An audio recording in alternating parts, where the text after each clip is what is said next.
This is your Daily 5 for Tuesday, November 25th, 2025.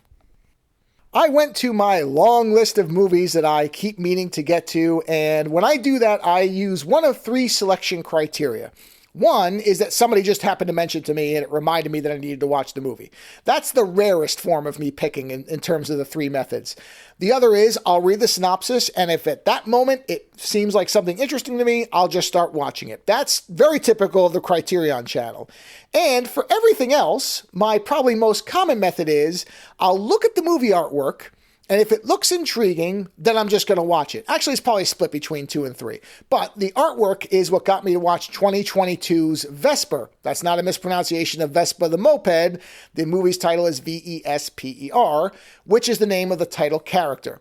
And Vesper is a young girl who lives in a world where, in an effort to combat climate change, although I think they use a different term in it, human beings tried to bioengineer their way out of destroying the planet, and instead they created viruses and bacteria that escaped their containment and rendered the world basically very hostile to humans, although without any malevolence. So essentially, human beings managed to replace themselves as the apex life form by engineering a dominant form of the natural world, super soldiering Mother Nature, as it were. And so this is a world where human beings struggle to survive, and many of them, the ones that had wealth and privilege, have sealed themselves into citadels, as they're called, walled cities that are sealed off from the worst parts of the world, and everybody outside of those citadels is just left to fend on their own against natural threats, viruses that can transform them into mutes who have strange natural inclinations to build giant nests,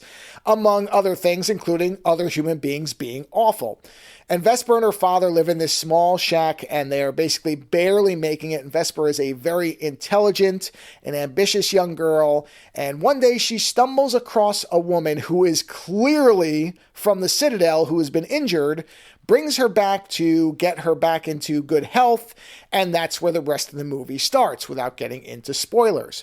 What makes Vesper work, really, are two things. The actual world is a very interesting and different science fiction dystopia. Dystopias are very hit or miss for me. If they're too much of a downer, I just have to check out of them. And luckily, that's not the case with this one.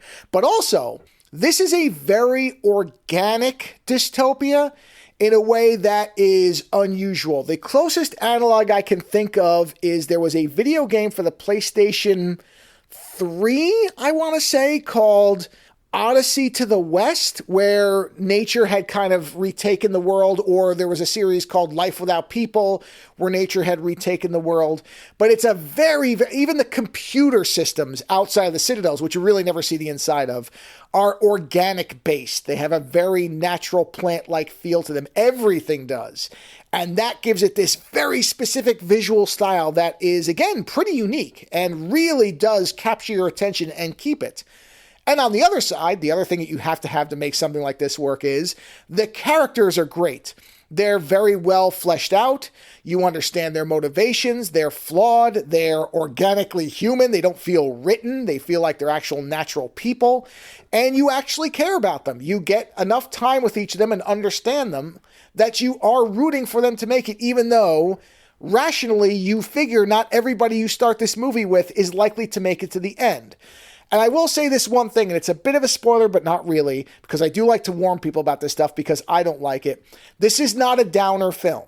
It's not that I'm going to say it's joyful all the way through and not everybody has a happy ending, but it does not end in a miserable place because I don't want anybody to walk into something like that unaware. So I will warn you if a movie is going to be like that, because I do not enjoy movies like that anymore. I don't know that I ever really enjoyed them, but I tolerated them a lot more when I was younger than I do now. I don't want to come out of a movie feeling miserable or wanting to, take up alcoholism for fun.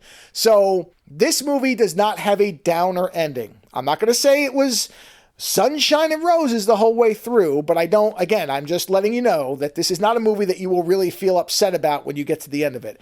It's not, One Flew Over the Cuckoo's Nest or everything. So it's very widely available. I watched it on Shudder with a subscription.